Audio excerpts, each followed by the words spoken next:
오늘은 이 사도행전 5장 1절부터 11절은 그렇게 좋은 이야기와 좋은 말씀이라고 할 수 없는 정도로 너무나 비극적인 사건이라고 할 수 있습니다. 아나니아와 삽비라의 이 비극적인 죽음의 이야기, 그게 오늘 이 5장 1절부터 11절에 있는 말씀이죠. 왜 이런 일이 일어났을까? 사람들이 그것에 대해서 여러 가지 이야기를 합니다. 가장 중요한 것 중에 하나는 이 말씀 자체가 이게 돈의 문제가 아닌 거죠. 그러니까 돈을 드렸느냐 안 드렸느냐, 또는 다 드렸느냐 안 드렸느냐, 이런 차원에 있는 말씀이 아닙니다. 오늘 말씀에 있기 전에 이미 이 성령의 공동체들은 하나님 안에서 세 가지의 그런 하나님의 나라의 그런 원칙들이 있었습니다. 첫 번째가 뭐냐면 모든 것에 대해서 우리가 하나님의 나라는 자원함의 나라라고 하는 거죠. 신앙은 자원함으로부터 시작하는 겁니다. 어떤 책임이나 헌신 이전에 내가 자발적으로 내가 즉시 온전히 기쁘게 할 수 있는 그 마음으로부터 시작되는 것이 바로 하나님의 나라고 하나님의 공동체라고 할 수 있습니다. 누구의 강요나 또는 누구의 어떤 자기도 모르는 어떤 사람들의 어떤 암묵적인 어떤 강요, 이런 것을 통해서 이루어지는 것이 아니고 내가 정말로 기뻐하는 마음으로, 내가 온전한 마음을 가지고 그렇게 내어드리는 것으로부터 시작되는 거다. 그런 의미에서 무엇 때문에가 아니라 가장 중요한 것 중에 하나가 있는 거예요. 여러분, 그냥이에요. 그냥. 내가 왜 그런 일을 할까? 내 마음에 그냥 그런 마음이 떠오르는 거예요. 그래서 그렇게 시작되어지는 것이 가장 중요한 자원함이라고 하는 거죠. 즉시 온전히 기쁘게라고 하는 그 마음을 가지고 그냥 그렇게 하고 싶은 마음으로 시작되어진 겁니다. 두 번째는 그 속에는 믿음의 분량대로 지혜롭게 하는 것이 있습니다. 그러니까 억지로 내가 무엇인가 강요를 받아서 하는 것이 아니라, 또 내가 이만큼 해야 되는 어떤 그런 기준이 있는 것이 아니고, 그 믿음의 분량에 지혜롭게 그것에 대해서 드릴 수 있어야 되는 것입니다. 그래서 어떤 때는 다 드릴 수도 있지만 어떤 때는 다 드릴 수 없을 정도의 그런 마음이 있는 거죠. 그래서 그때 뭐뭐 할 때가 가장 중요한 거죠. 가까이 할 때가 있고 멀리 할 때가 있고 사랑할 때가 있고 미워할 때가 있는 것처럼 믿음의 분량에 지혜롭게 그것을 해야 될 때가 있는 겁니다. 그러면서 세 번째, 이 하나님이 주시는 이 공동체 안에서의 이 물질이라고 하는 것은 오른손이 하는 일을 왼손이 모르게 하라라고 하는 말이 있습니다.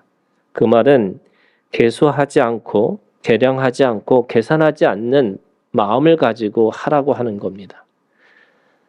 내가 무엇을 해줬기 때문에, 또 내가 무엇을 할 수 있기 때문에 이렇게 할 수 있는 것이 아니고, 그냥 하나님이 주시는 그 마음을 주셨기 때문에 그냥 한다는 거예요. 그래서 거기에는 어떤 계산도 들어있지 않고 어떤 계수와 계량하지 않는 그 마음이 있다는 겁니다. 그래서 하나님의 나라의 시온의 이 나라는 그 나라는 절대로 무엇인가를 계산해서 그렇게 하지 않는다라는 것을 말씀하고 있는 거죠. 그래서 자원함과 믿음의 분량만큼과, 그리고 내가 하나님 앞에서 그것을 의도적으로 하는 것이 아니고 내가 그냥 하나님의 은혜로 그걸 기억하면서 할 수 있는 그 일들을 이야기하고 있는 겁니다. 그것이 4장 34절에 이렇게 얘기합니다. 그 중에 가난한 사람이 없으니 이는 밭과 집 있는 자는 팔아 그 판 것의 값을 가져다가. 그리고 36절 37절에 있는 말씀처럼 이 바나바라고 하는 위로의 아들이라고 하는 사람이 37절 그가 밭이 있음에 팔아 그 값을 가지고 사도들의 발 앞에 두니라. 지금 집이 있는 사람, 밭이 있는 사람들이 세 가지 자원함으로 또 믿음의 분량만큼 그리고 계산하지 않고 계수하지 않아서 그냥 그들의 마음을 가지고 신앙으로 고백하고 있는 그 고백의 뜻으로 지금 하나님의 공동체, 그 교회의 공동체가 시작됐다는 것을 알 수가 있습니다. 그래서 5장 11절에 온 교회와라고 이야기합니다. 사도행전에 드디어 그 모임을 바로 교회라고 이야기하고 있는 겁니다. 그 전까지는 이 오순절 다락방에 120명의 사람들의 모임 또는 하나님을 새롭게 믿기 시작하는 3,000명의 새로운 사람들 그리고 그들을 사도라고 부르기도 하고 또는 제자라고 부르기도 하고 그래서 그들의 그 모임을 그냥 그렇게 모임이라고 했는데 드디어 오늘 사도행전 5장 11절에 그것을 교회라고 부르기 시작했다는 겁니다.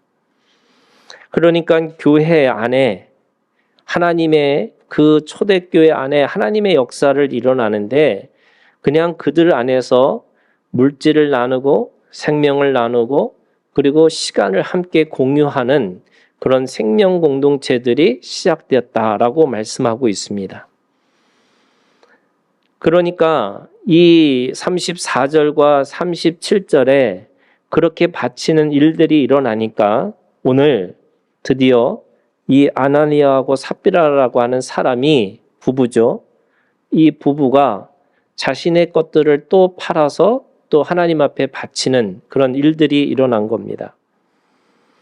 그러니까 그 당시의 사람들에게는 그것이 하나의 어떤 자발적인 거였고 누가 누구를 이렇게 하라고 강요하거나 또는 그것을 위해서 뭘 해야 된다라고 하는 의무로 이야기하지 않고 그냥 그 일들이 자발적으로 일어났음에도 불구하고 오늘 이 아나니아하고 삽비라는 바로 하나님 앞에 그렇게 드린다라고 생각하고 그렇게 자신의 것을 팔아서 그리고 그거를 하나님 앞에 드리는 것으로 그 사도들의 발 앞에 두었습니다.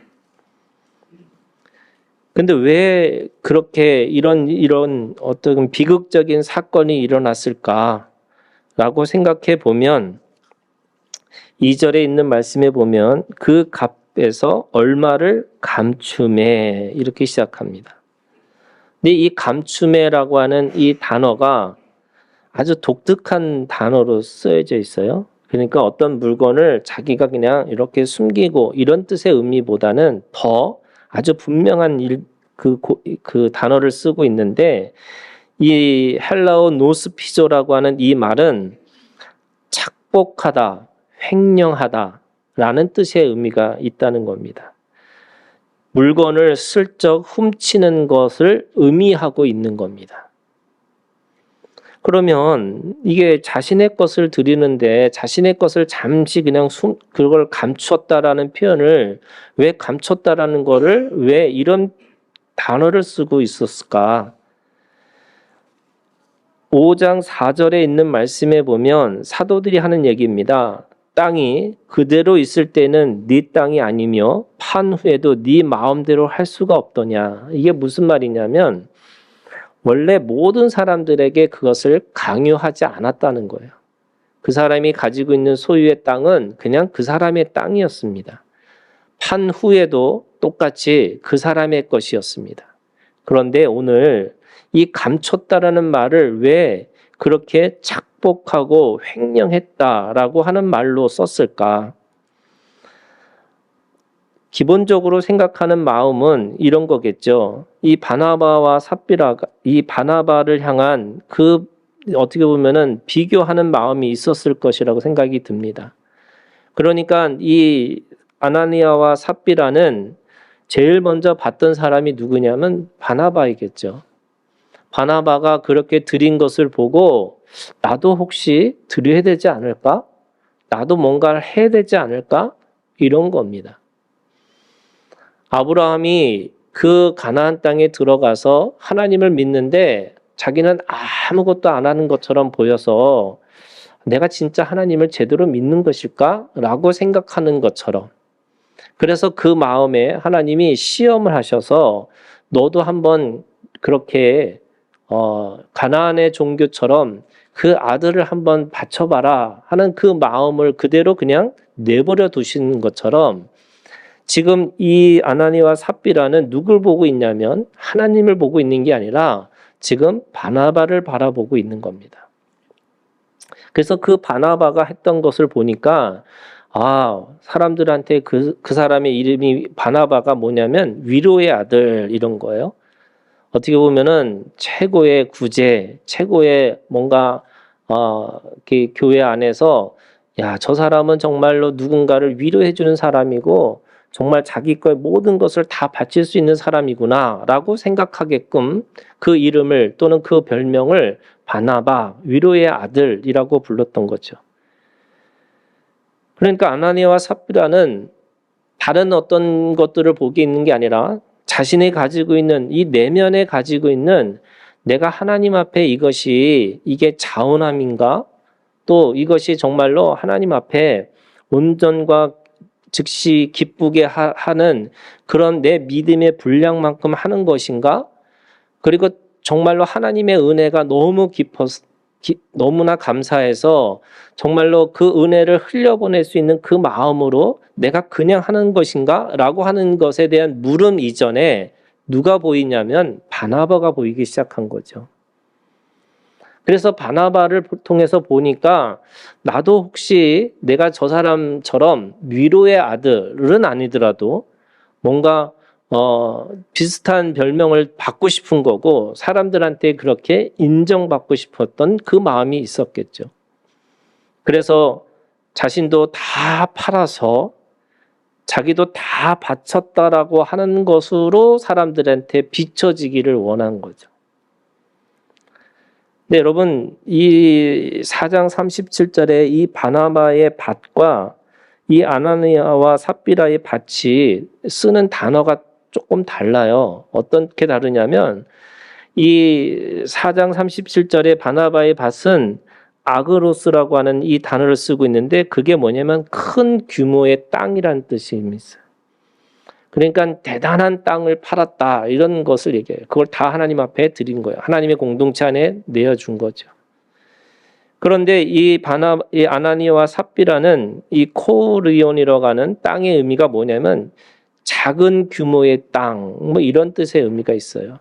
그러니까 지금 뭐냐면 큰 땅을 바쳐서 하나님 앞에 이렇게 드린 걸 보니까 그래도 내가 좀 뭔가 내 것도 드려서 그렇게 해야 되지 않을까? 그런데 바나바하고는 어떻게 보면은 비교할 수 없을 정도로 작은 땅인 거죠. 근데 그 안에서도 또 뭐 하느냐? 그거를 또 줄여서 다 드렸다고 이야기하고 있는 거예요.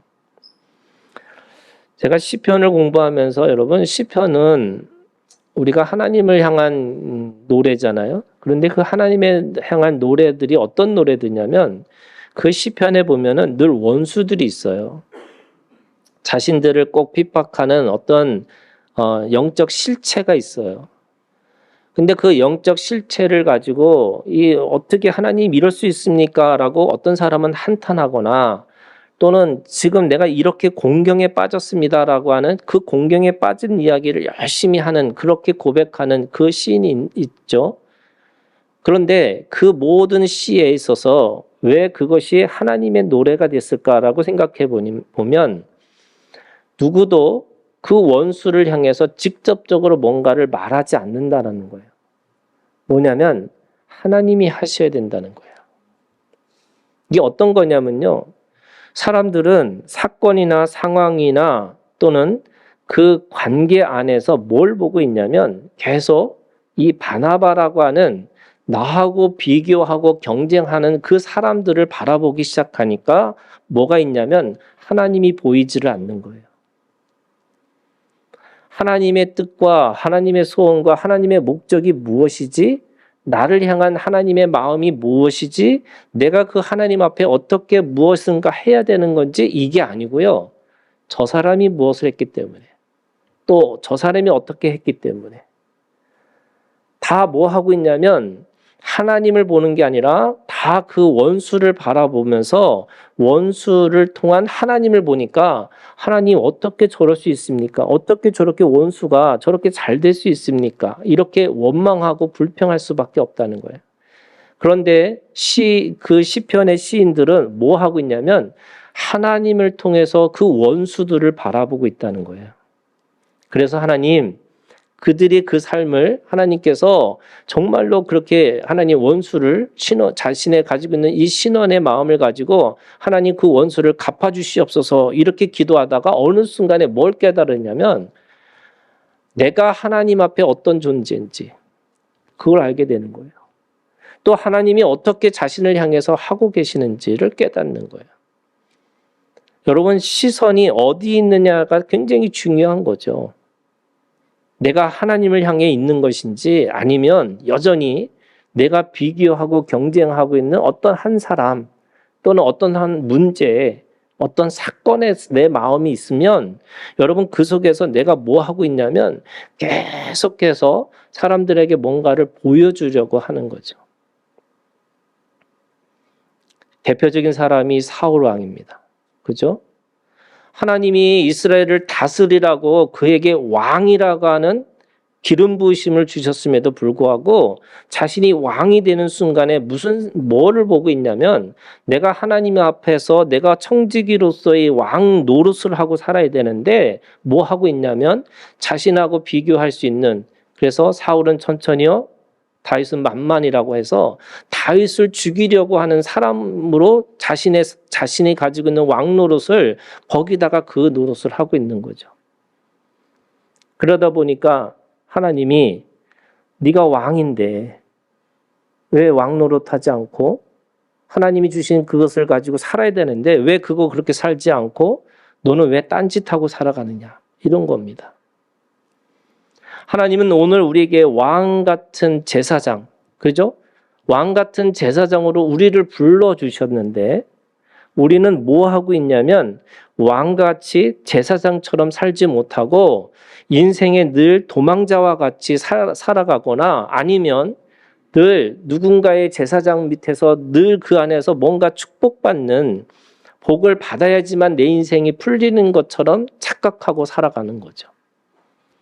여러분 오늘 우리를 하나님이 왕 같은 제사장으로 부르셨다는 것을 그 믿음을 여러분 분명하게 알고 그 왕 노릇 제사장 노릇하고 살아가는 오늘 우리가 되기를 주님의 이름으로 축원합니다.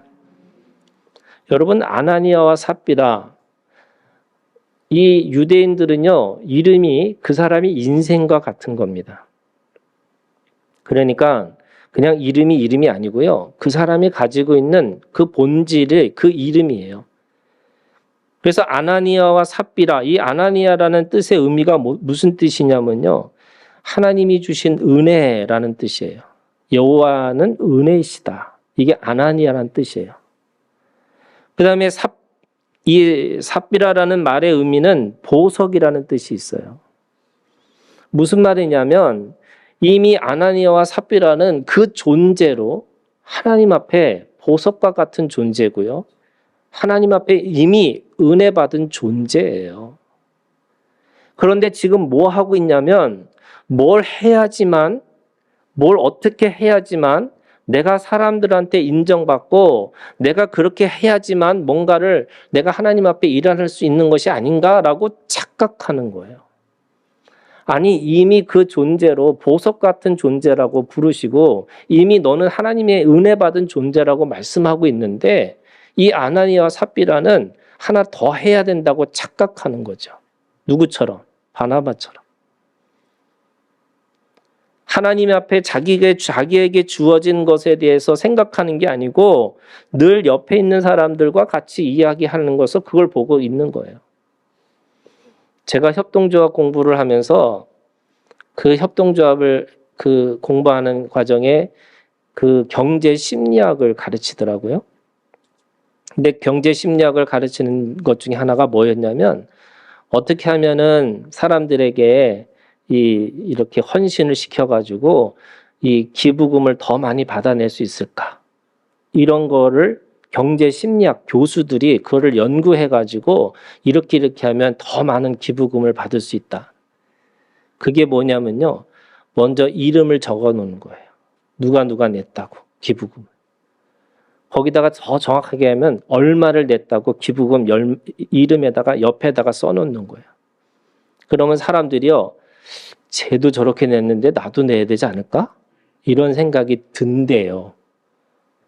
그리고 비슷한 사람이 비슷한 가격을 내면 나도 그렇게 내야 된다고 스스로 생각을 한대요. 그래서 제가 그거를 듣고 와가지고 그래 이거였어 하고 제가 주보에다가 이름하고 얼마 헌금이 얼마 이렇게 쓰고 싶은 욕망이 막 올라오더라고요. 왜? 그렇게 하면 헌금을 더 할 것 같아요. 할 것 같죠, 여러분? 진짜로. 제가 아는 목사님이 저한테 그러는 거예요. 예, 헌금을 제일 잘 걷는 방법은 이 바구니를 돌리는 거래요. 한국 사람들은 절대로 체면이 있기 때문에 이 바구니를 그냥 넘어가게 못한다는 거죠. 그래서 헌금을 안 하던 사람도 더 하게 된다는 거예요. 제가 기쁜 마음으로 와가지고 야 나도 이제부터 해야지 하다가 성경을 읽으면 읽을수록 절대로 그렇게 하지 말라는 말씀으로 들려서 제가 못했어요. 여러분 이런 거예요. 지금 이 아나니아와 삽비라라고 하는 그 마음에 있는 사람들은 바나바가 보이기 시작한 거죠. 그렇게 바나바가 보이기 시작하니까 나도 해야 되겠다고 생각하니까 뭐 하느냐? 얼마를 감추면서까지도 내가 다 드렸다고 이야기하고 있는 거예요. 그러면 이 다 드린 거를 뭐라고 그랬어요? 아까 착복하다, 횡령하다. 아니 자기가 자기 거를 드리는데 왜 착복하고 횡령했다고 왜 그렇게 표현했을까? 바로 그렇게 드리는 순간에 그것이 자신의 것이 아니라 하나님의 것이 되기 때문에 그런 거예요. 여러분 우리가 그리스도인으로 산다는 말은 그런 거예요. 여러분 시간을 공유하고 물질을 공유하고 예수 그리스도의 피를 공유한다는 말은 뭐냐면 여러분 우리의 인생이 내 거가 아니란 뜻이에요. 시간 내가 마음대로 살아가는 게 아니에요, 여러분. 하나님이 나한테 물질 주셨다고 해서 내가 그걸 마음대로 쓰는 게 아니에요. 뭐예요? 청직이에요. 하나님이 나한테 주신 거고 그 주신 것에 대해서 내가 쓰는 거지 내가 그걸 내가 주인이니까. 또 어떤 사람은 그래요. 여러분 11조도 그 11조가 돈에 버는 거에 11조입니까? 아니면 세금 다 떼고 그 나머지 자기가 순수익의 11조입니까? 이렇게 저한테 물어보는 사람들이 있어요. 옛날에 젊었을 때는 내지 말라고 화를 냈어요, 제가. 왜 그러냐면 아니 무슨 하나님이 무슨 업자입니까? 네, 그거 하나하나 다 계산해서 그거 해야 된다고 생각하시는 거예요? 근데 지금 나이가 들으니까 이런 거야. 일단 내시라고. 그 내는 것도 여러분 믿음이더라고. 그런데 여러분 이거예요. 다 냈다고 이야기하고 있는 걸 뭐라고 그래요? 착복했다. 횡령했다. 하나님의 것이라고 생각하는 그 마음이 있는데 그거를 자기가 숨겨놓고 그걸 가지고 다 냈다고 이렇게 이야기하고 있는 거예요. 사람들은 그거를 자신이 가지고 있는 욕망 또는 비교하고 경쟁하는 그 마음이라고 이야기하는데 아니 여러분 그 욕망과 그 비교하고 경쟁했다고 해서 굳이 죽일 수 있을까? 여러분 만약에 이 아나니아와 삽비라와 같은 이 뭐랄까요 이 판결을 받으시면 우리 다 살아남을 수 있을까요?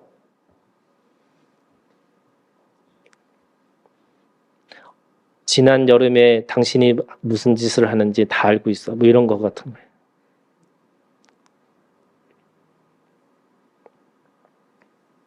저도 옛날에 제가 전도사에 있을 때 뭐 거기 옛날에 이렇게 건축원금 막 써놓은 거 있잖아요. 예, 그 건축원금 다 써놨는데 그거 안 내고 제가 전도사 그만뒀잖아요. 예. 그러면 저도 바로 즉사 되는 거 아닌가? 하나님이 생각을 해보세요. 아나니아와 삽비라와 같은 일들을 벌어지면 여러분 우리 여기서 한 사람도 살아남을 수 없을 거라는 거를 고백하시기를 바라요. 그죠? 없어요.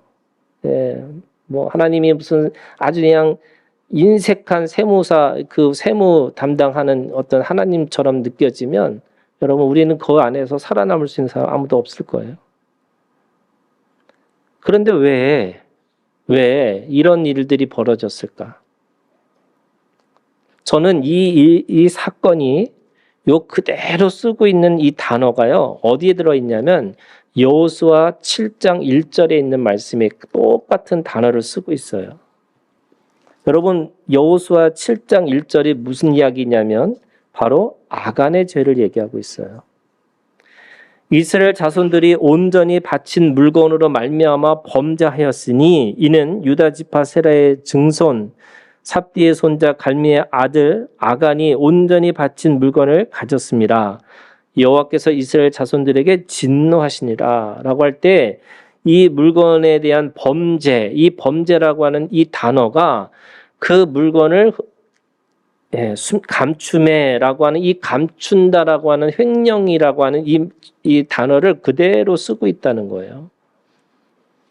그럼 이 여호수아 7장 1절에 이 아간의 범죄라고 하는 이것이 어떤 의미를 가지고 있을까?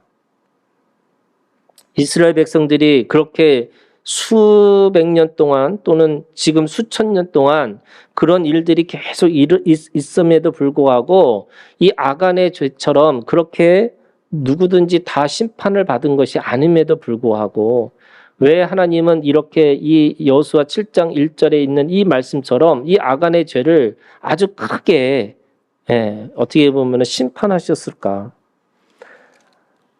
우리가 읽은 7장 24절부터 26절에 있는 말씀에 보면 마지막 26절에 이렇게 얘기하는 거죠. 그 위에 돌무더기를 크게 쌓았더니 오늘까지 있더라. 여호와께서 그의 맹렬한 진노를 그치시니 그러므로 그것 이름을 오늘까지 아골골짜기라 부르더라. 이 아골이라고 하는 뜻의 의미가 뭐냐면 괴로움의 골짜기 이런 거예요. 괴로워했다는 거예요. 왜 이렇게 이 괴로움의 골짜기를 하나님이 왜 이 아간을 통해서 보여주시고 그거를 오늘까지 이렇게 돼 있어요. 그거를 오늘까지 그 이름을 부르더라. 그 오늘이라고 하는 것은 이 신명기든 여호수아든 계속해서 그 말의 표현이 이렇게 됐어요. 오늘까지. 이게 오늘까지라는 말이 뭐냐면 영원성을 얘기하는 거예요. 영원한 현재를 얘기하는 거예요. 그래서 그 아골골짜기라는 걸 통해서 하나님이 그걸 통해서 계속 무엇인가를 말씀하고 있는데 그게 어떤 뜻을 갖고 있는 걸까? 첫 번째는요, 이 아간의 이 사건은 바로 가나안 땅에 들어가서 살아야 되는 사람들의 모습을 이야기하고 있는 거죠. 잘 알고 있는 것처럼 여리고성의 전쟁을 통해서 하나님이 어떤 전쟁을 보여주시냐면 이 모든 가나안 땅의 이 전쟁은 하나님이 주관하시는 전쟁이다. 그러면서 너희들이 해야 될 것 가장 중요한 가장 그 영적인 그 태도가 뭐냐면 그 하나님이 하시는 전쟁 속에서 하나님의 말씀을 청종하고 그 말씀대로 따라야지만 그 전쟁에서 이길 수 있다는 거예요. 그런데 아간은 그거를 자기의 욕심과 자기의 욕망을 통해서 그거를 숨기는 걸 통해서 바로 하나님의 말씀을 끝까지 순종하지 않았다는 거예요. 그러면 아골골짝이라는 게 어떤 뜻이냐면 바로 하나님의 말씀에 순종하지 않는 상징과 같은 거죠. 사람들은 그 아골골짝, 괴로움의 골짜기를 보면서 무슨 생각을 해야 되냐면 내가 하나님의 말씀을 다 지키지 못했구나. 이거 깨달으라는 거예요. 두 번째는요. 그 탐욕과 소유에 관련돼서 바로 그 소유와 그 탐욕과 소유라는 것이 단순하게 개인의 것이 아니라는 뜻이에요. 여러분. 무슨 말이냐면 모든 것들은요. 여러분 공동체와 관련돼 있다는 거예요. 그래서 그 아간의 그 단순한 죄가 어디까지 갔냐면 아이성에 들어갔을 때에 이스라엘 백성들이 전쟁에서 패할 뿐만 아니라 그 안에서 사람들이 죽는 일들이 일어난 거죠. 단순하게 내가 가지고 있는 그런 어떤 마음이 아니라 그것이 어디까지 가는 거냐면 공동체에 관련돼 있고요. 거기에 하나님의 나라에 관련돼 있고요. 거기에 이 가나안 땅에 들어가서 살아가야 되는 모든 후손들과 관련돼 있다는 거예요. 그래서 단순하게 내 탐욕과 내 소유가 아니에요. 거기에는 공동체라고 하는 아주 특별한 의미가 있다는 거죠. 그런 의미에서 오늘 이 아간은 아간의 가족과 함께 모든 것이 그 안에서 하나님 앞에 심판받은 사람들의 모습이 바로 이 아골골짜기, 이 괴로움의 골짜기 안에 그 안에 그들의 죽음이 있다는 거예요.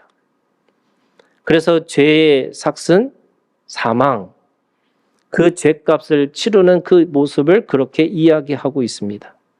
자, 그러면 여러분 다시 돌아가서 이렇게 되는 거예요. 오늘 말씀의 주제가 이런 겁니다. 이 아나니아와 삽비라를 향해서 베드로가 뭐라고 말하고 있냐면 그 베드로가 이렇게 얘기하고 있는 거죠. 주의 영을 시험하려 하느냐. 9절에 있는 말씀에 베드로가 이르되 너희가 어찌 함께 꾀하여 주의 영을 시험하려 하느냐.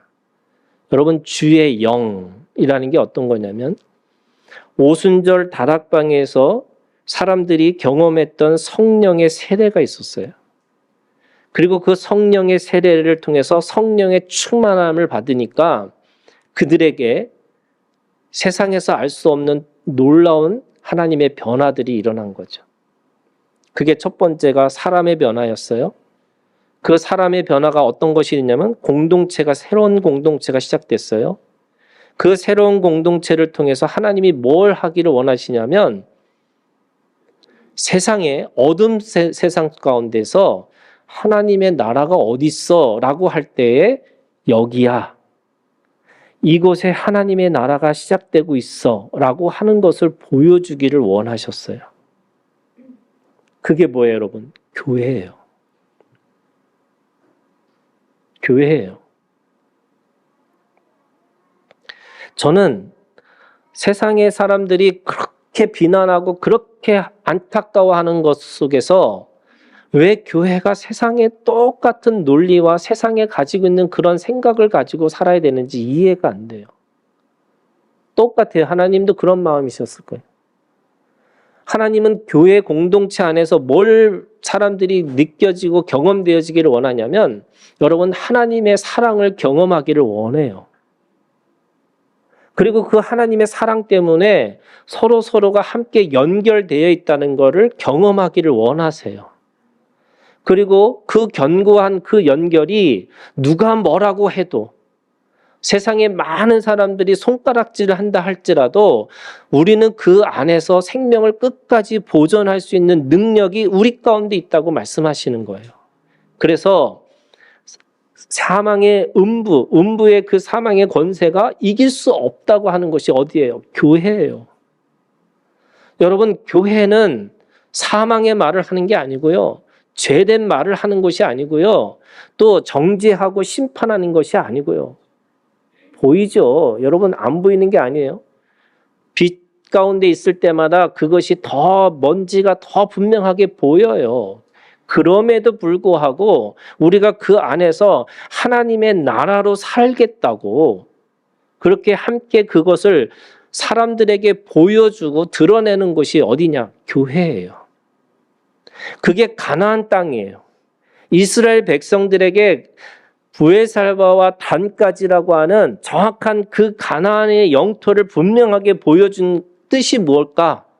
하나님의 나라가 어딨어? 라고 할 때 이스라엘 백성들에게 여기 있다고, 열방들에게, 민족들에게 여기 있다라고 말할 수 있는 것이 뭐냐면 그들의 가나안 땅이 하나님의 땅이라는 걸 보여주기를 원하셨어요. 여러분, 하나님의 나라가 어디 있어요? 여러분, 유토피아, 내가 뭔가 아무것도 없고 슬픔도 없고 고통도 없는 그 유토피아가 그게 정말로 하나님의 나라일까? 아니에요, 여러분. 하나님이 꿈꾸시는 나라는 사자와 어린 양이 같이 뛰놀고 뱀과 어린아이가 같이 장난치고 노는 곳이에요. 무슨 말이냐? 죽이는 자와 먹히는 자와 먹는 자가 함께 뛰놀 수 있는 곳이 교회예요. 세상의 논리로 얘기하면 먹는 자가 먹히는 자를 계속 먹으면서 자신의 것을, 자신의 욕망을 채워나가는 것이지만 교회는 그런 것이 아니라는 거예요. 그럼 달라야 되잖아요. 달라야 되니까 어떻게 시작부터 하나님께서 어떻게 말씀하시냐면 시작부터 어떻게 하려면 분명하게 보여주기를 원하셨어요. 이런 거 아니라고. 누군가를 속이고 누군가하고 비교하고 누군가와 경쟁하면서 그 안에서 무엇인가를 이루려고 하는 것이 교회가 아니라고. 하나님의 나라는 하나님의 말씀에 순종하고 그래서 그 말씀에 순종할 때마다 뭐 해요? 사랑하는 거예요. 용서하고.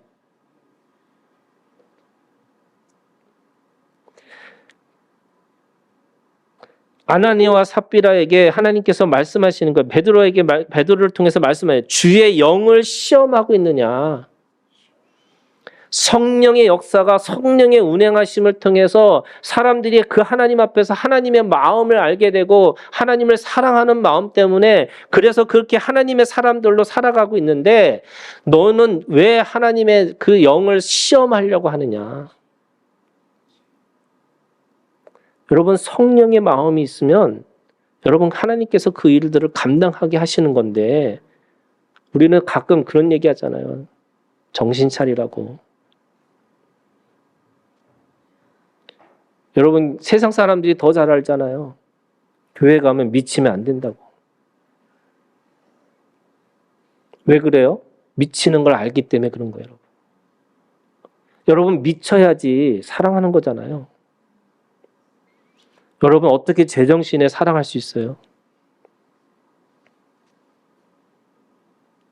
이해되지 않고 설명되지 않는 것조차도 용납하고 그 이해되지 않고 설명되지 않는 것을 용납하기 때문에 놀라운 그 안에서 하나님의 생명력이 시작되고 그 생명력이 또 하나님 앞에서 새로운 것들을 계속해서 만들어내니까 그 안에서 생명을 낳게 되어지는 거고 그래서 그것이 아니라 그 세상의 것과 다르기 때문에 교회는 하나님이 계신 곳이야 라고 들려줘야죠.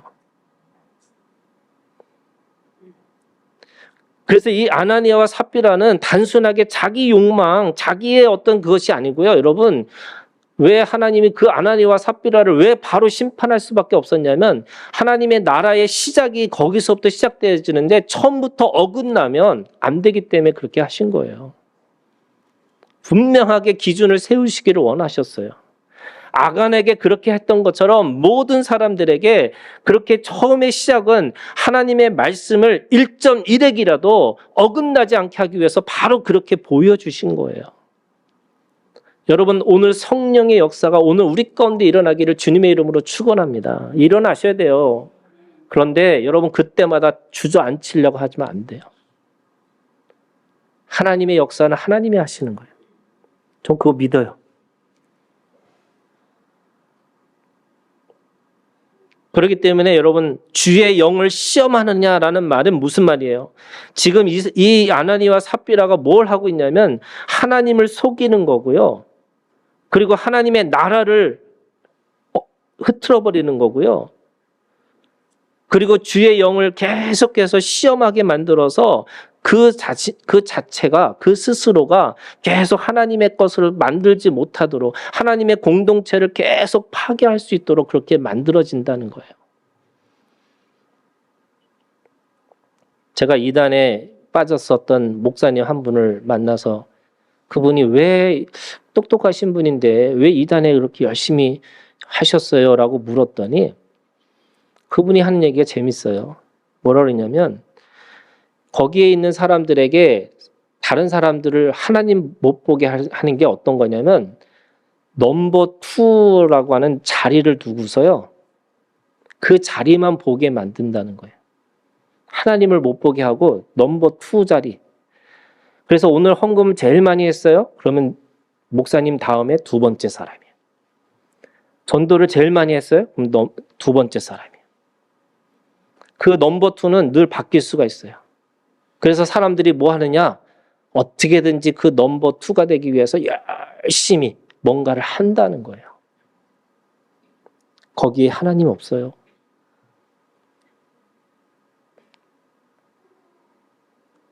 그래서 내가 목회자로서요, 여러분 최고로 제일 많이 해야 될 것 중에 하나가 뭔지 아세요?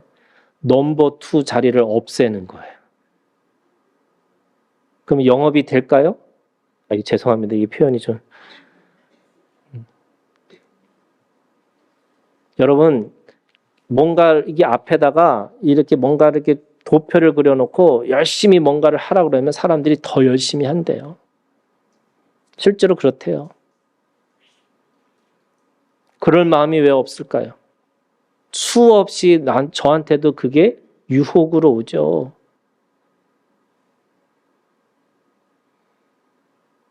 그런데 그 유혹을 내가 하나님 앞에서 그게 하나님의 것이 아니기 때문에. 왜요? 하나님의 나라는 자원함으로 믿음의 분량만큼 그리고 그것이 계산하지 않을 정도로의 그 마음을 가지고 해야 된다고 하는 그 마음이 있기 때문에 저도 그 안에서 하나님하고 싸우는 거예요. 믿음의 싸움을 해야 되는 거예요.